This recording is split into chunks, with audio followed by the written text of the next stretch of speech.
Hello, this is Cat's Diamond Painting. Welcome to my channel, or welcome back if you've joined me here before. Today, as you will have seen from the title, I am going to be doing a post review of this kit here under my hands, and also a very quick kitting down. I've sort of done a lot of prep and got it all ready to go, so I'm just going to be popping the drills in bags and filling you in a little bit on how my week's gone. So, without further ado, here is Wheat Fields. This is a painting that you will probably recognise because it's by Van Gogh, who is obviously an incredibly famous artist. And the kit is made by Diamond Dotz. They are a company that does licensed artwork only, and they are known for quality. So it is a beautiful finish, I think. So this is a round diamond kit. Diamond Dotz, actually, when I bought this, only did round kits, but they do squares now. I've not tried one of those yet. And the design size is 51 by 39 centimetres. So if you have been following my channel before, you may well have seen this feature in a couple of videos in the past, because I actually started this back in June with the intention of competing in the, well, not competing, but joining in with the Summer with the Masters diamond painting event. Diamond painting events are run by usually by sort of prominent YouTubers in the diamond painting world. And if you join diamond painting Facebook groups, you can often find out details and join in. So that was my plan with this one. It's October. I started in June. So as you can see, it didn't really go to plan to complete it within the event. I've mentioned this one in a couple of review videos that I've done, where every 3 months I review what are my ongoing whips. And basically, I didn't particularly enjoy working on this one. Some of that is to do with the canvas and the style. A lot of it is just personal preference. So just to cover that off, Diamond Dotz uses quite a thick, sturdy material. I do prefer softer canvases.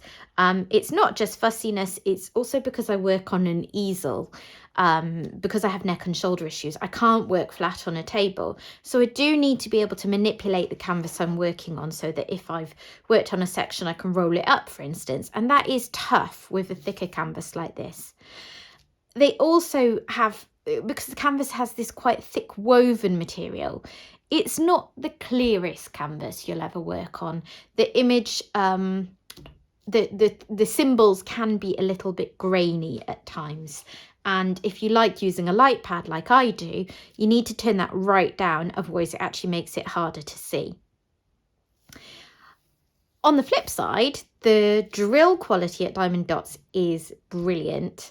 They are, how to describe them, compared to other round diamonds I've worked with, they're quite, what's the word, prominent. They're quite almost deep, you know, they stick out a long way from the fabric compared to a lot. And they have really, really bright, shiny, sparkly facets to them. I have here my little trash pot. And as you can see, there's not really too much in there. There are some bits of, you know, junk resin like that. There were a few that had a concave back to them. Let's see if I can get one to show you what I mean. So that's quite typical with resin drills. That there will be trash because it's just to do with the manufacturing process. But can you see that there?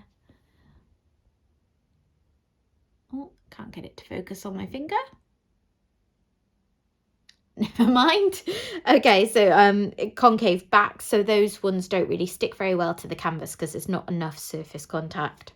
And a few with little holes in, but it's really not that bad. And I am picky, so, you know, someone else might have a lot less trash from this. Plus, I'm always dropping drills and then just putting them in my trash pot rather than figure out where they should be. So that was all fine. The rest of the reasons why I didn't like this canvas so much were really just entirely personal preference. I like the image. I'm not always the best at working out if an image that I like to look at is one I will diamond paint. And this one I actually bought really early on in my diamond painting journey anyway, when I wasn't really thinking about that so much.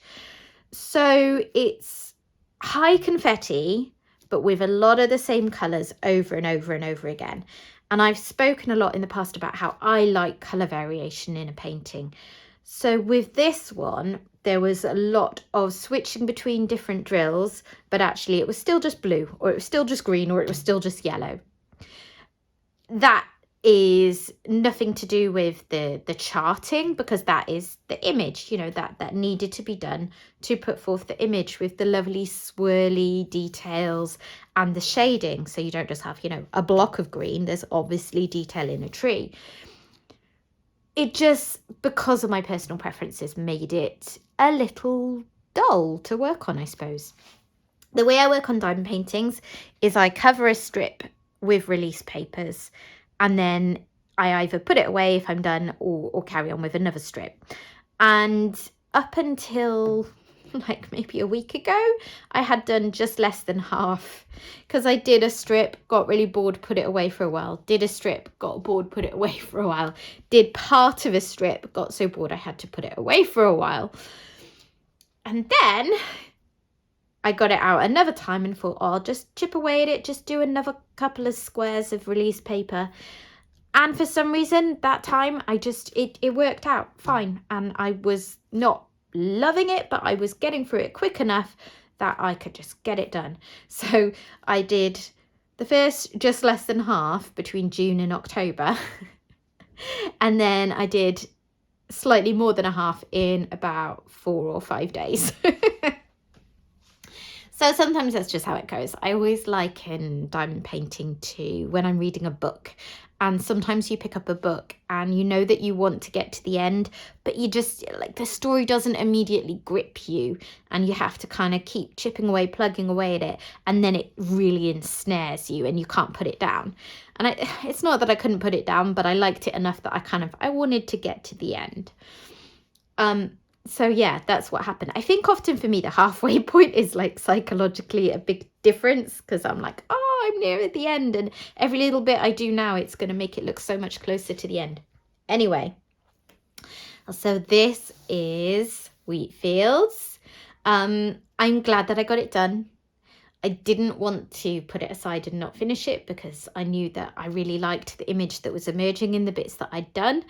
And also, if you have seen my end of September review video where I talked about what my whips were and what I'd finished in the preceding 3 months, there was actually another painting that I ditched this quarter, and I didn't want to do that with more than one. So this one, I was like, yeah, I'm going to get it done. I don't know how long it'll take.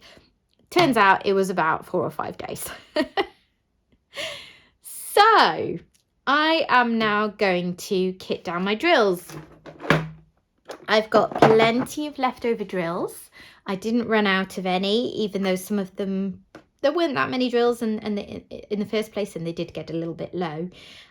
So I'm going to do this today, but I'm just going to do a really quick version. So I've got myself all set up with little baggies, and I am going to put them away and just explain to you as I'm doing that how it's slightly different doing this for a Diamond Dotz canvas.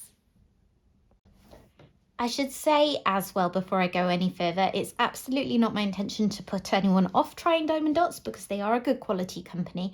They're also one of the companies that you can actually get hold of slightly more easily. So if you're in the UK, you can go to Hobbycraft and buy Diamond Dotz paintings in store.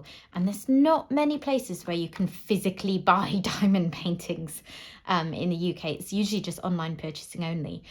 And as I said, so much of what I struggled with this painting was to do with my personal preferences.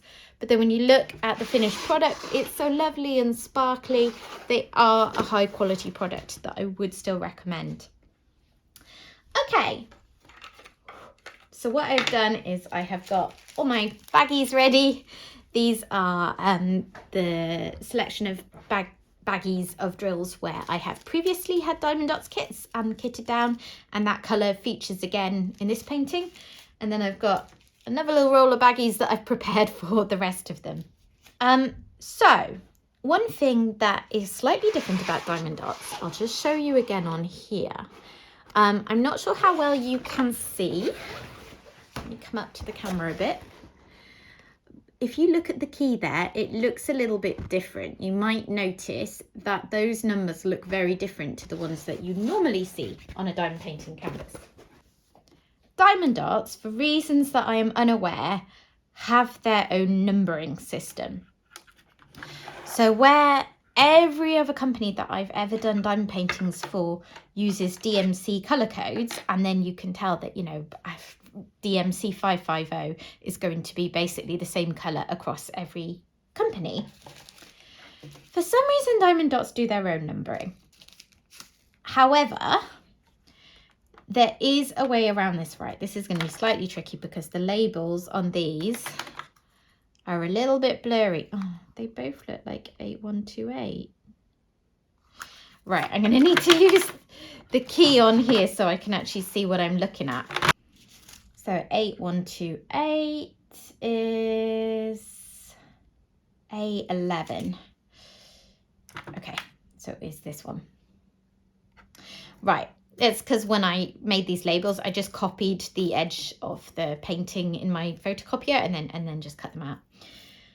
So, as I said, I don't know why Diamond Dotz do a different system, but they do have a conversion chart on their website. I will put a link to that down below, but also if you're ever unsure, you can just Google Diamond Dotz DMC conversion and it should take you to the right page on their website, because that's exactly what I did today. So 8331 is A22. So yeah, I got myself in a little bit of a muddle sorting that earlier today. But I've basically made a list on my laptop on the spreadsheet where I keep a record of all my spare drills, of the Diamond Dotz code, and then what that was in DMC. And then, as you can see, I've labelled my bags to include both, just for ease if I'm ever needing to pull these out. 8330 is A23. And then the other problem that I ran into, still static in these. I had such trouble when I kitted this painting up because of static, and you can see some of it is still in there. So I'm just using this little bit of dryer sheet to clean out this tub and get all the drills out. Dryer sheet is great for removing static in drills, if you're unsure why I have a little bit of tumble dryer sheet. Yeah, so as well as the fact that the codes are different, they're also not even in order on the legend. So the Diamond Dotz numbers don't go up in order, and I don't know why. And I have to say, it did drive me a little bit mad. But I finally got there. I've got all of them written down on my spreadsheet. I've got the DMC and the Diamond Dotz code. So if I ever need to look them up again, it's easy to see in whichever code is necessary. And then, oh God, static is, I've had it with static with these drills. So I can look up both and it's all sorted for me, but it was a bit of a pain to do today. I do wish they would have a think about how they do that, and I'm assuming there's a good reason why they use their own codes, but you know, couldn't they at least be in order on the legend just so it's a little bit easier to order them? I don't know. That's A27.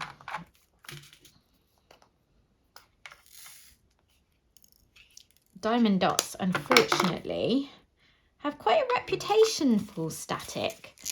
I'm not really sure what it is, because a lot of people will tell you that static in drills is to do with the climate that you're in. I'm not sure which way round, you know, if it's a sort of a more humid climate or a drier climate, which makes it worse. And that may well be the case and may well be a factor, but I really don't think it's the whole story, because, You notice it more with some companies than others. You know, Diamond Dotz have got a reputation for it. And then other companies might go through stages of production where all the kits that come out at a certain time seem to have this issue. And then there's people, you know, working on those kits from all around the world. So it can't just be climate.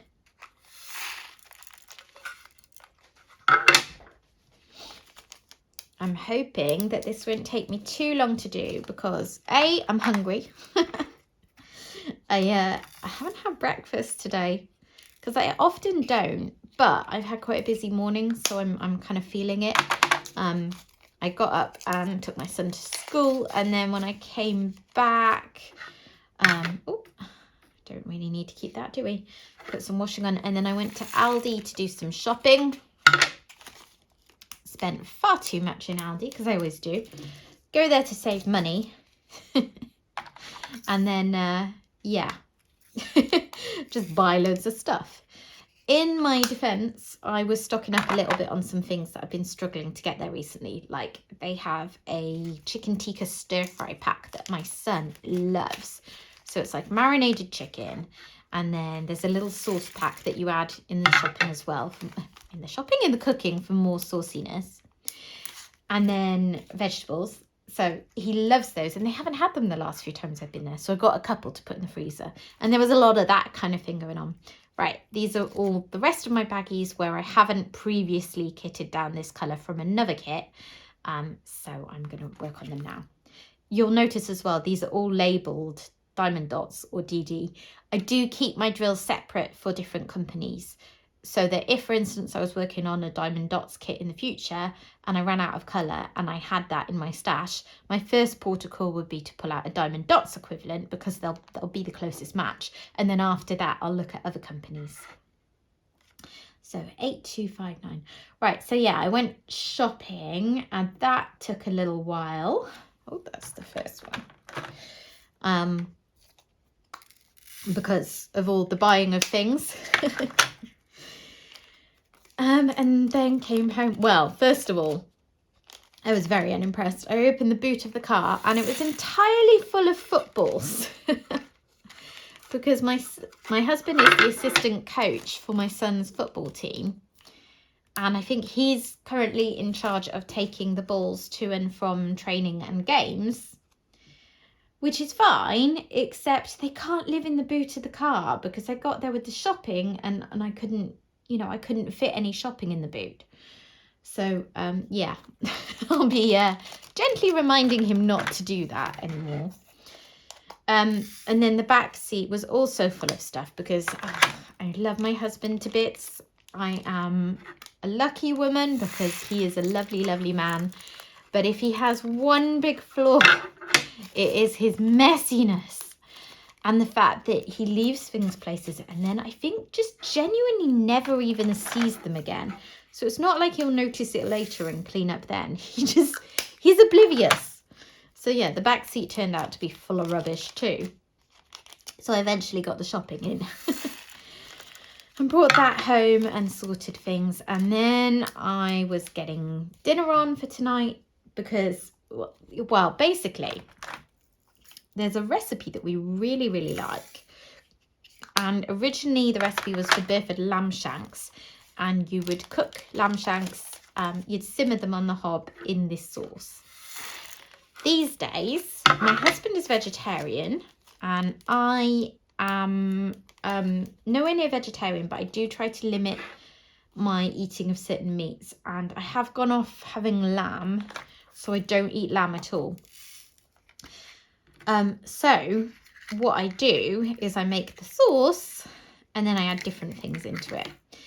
And to save a bit of money and also effort later on, I've done it in a slow cooker. So I had to get that sauce on, which involved, you know, frying up some onions to caramelize them a little bit and then getting it all in a slow cooker with the sauce. And then later on this evening, I will do, well, sometimes I do chicken legs for the meat eaters. Today I actually did pick up a couple of beef steaks because I just really fancied that, and my son does enjoy red meat. And for my husband, I have got, there's There's a company called Vivera. If you ever buy vegetarian food in the UK, you may be familiar with them. They're quite a nice, good quality company, and they make some of the more convincing meat substitutes. In particular, they have a kebab meat one that my husband loves, because sometimes I'll make Greek kebabs, you know, with flatbreads and tzatziki and that kind of thing. And yeah, my husband loves the one they have with that. But today I got him a couple of their sort of beef steaks. So he has got those. So yeah, did all that. Been listening to the radio a bit, and then I thought I'd best crack on with this. It's another day, another political crisis in the UK, because things are going so smoothly here at the moment. I don't want to talk about politics on this channel because A, it's boring for a lot of people, and B, we all have different opinions and can feel quite strongly about them. I know I feel quite strongly about some of my views. And yeah, that doesn't help. But I think all of us, whatever side of the political spectrum we're on, can agree that things have been a little bit bumpy and it's a little bit novel. So yeah, there's a press conference today and we will see what is changing now.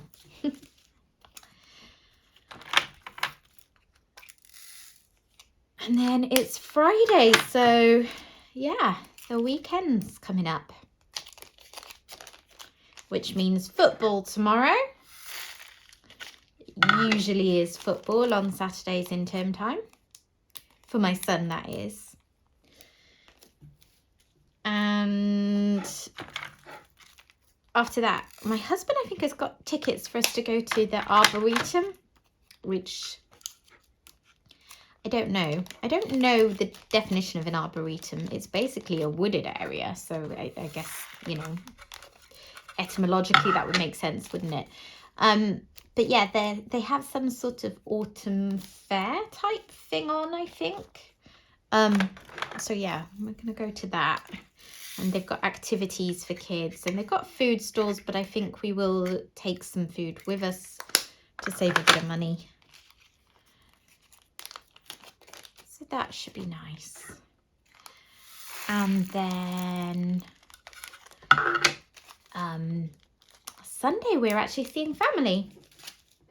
My husband's family. We are going over to, I'm not sure exactly where. I think we're going to St Albans, which is probably about an hour's drive from us. And we've got lunch booked, and I think we're going to a sort of activity place before that, because we'll mostly be adults there, but there's my son and there is my niece, who's 3. So we need to, you know, work in a bit of entertainment for them.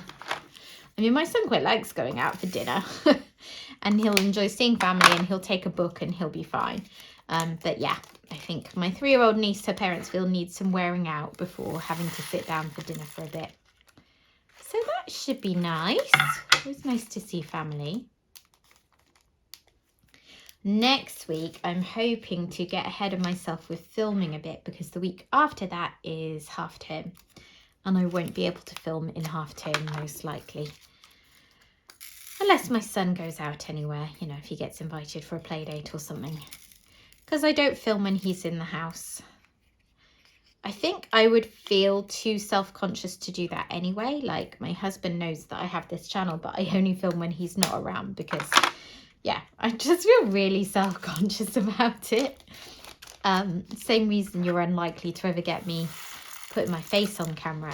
I prefer, I suppose, a little bit of anonymity. I'm happy to tell you all sorts about myself, but I just, yeah, there's a limit to what I want to put out there. My son, so I would feel self-conscious. I don't want him to appear in any videos. And also, he doesn't actually know about the channel still. Yeah. I didn't tell him because I don't want him kind of getting excited and confused about it, because he would think that was really exciting. but he'd sort of think, I was going to be like a big YouTuber or something. I think even the biggest diamond painting channels out there are not as big as, the mega famous YouTubers that he's thinking of. And I don't expect to get anywhere near those kind of levels of subscribers anyway. Don't worry, not on an ego trip here. Very much still in humble town. But yeah, so I thought that it would be a bit confusing for him. So I haven't told him. I will tell him at some stage, but yeah, I'm not ready to quite yet.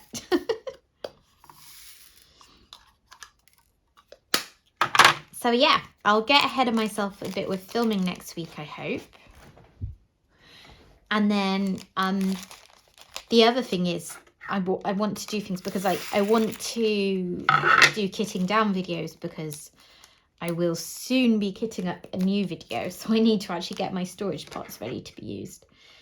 So yeah, I want to fit all of that in next week, really. 8,300, 819. So it's going to be busy. I haven't done a huge amount this week. I've done quite a lot of diamond painting. I've been working on the jack-o'-lantern painting, which I put a kitting up video for recently. And that should be finished probably later today, because it's only a little diddy painting. So that's been a really nice welcome relief from the sort of confetti heavy paintings that I had been working on recently. What else has happened? Not a lot. I'm just kind of adjusting really to my husband being out at work more. He works from home quite a lot through most of the year, but this is his busy teaching term because he works in the university. So yeah, he's out a lot for this term, and yeah, got to get used to that. Not seeing quite as much of him, unfortunately. Oh, I had to take the cat to the vet yesterday. My cat, I won't go into the problem because, it's a bit grim. Concerns toilet habits, shall we say. And anyway, I think he's fine. There's nothing major to worry about, although we may do some more tests. We'll see how it goes. But anyway, he is the biggest wimp about going to the vets. It's unbelievable. And it's stressful for me because it's really horrible to see him being so stressed by it. And I can't seem to even comfort him because he gets so worried. So he doesn't like the car. And then when we're in there, he is so desperate to escape from them.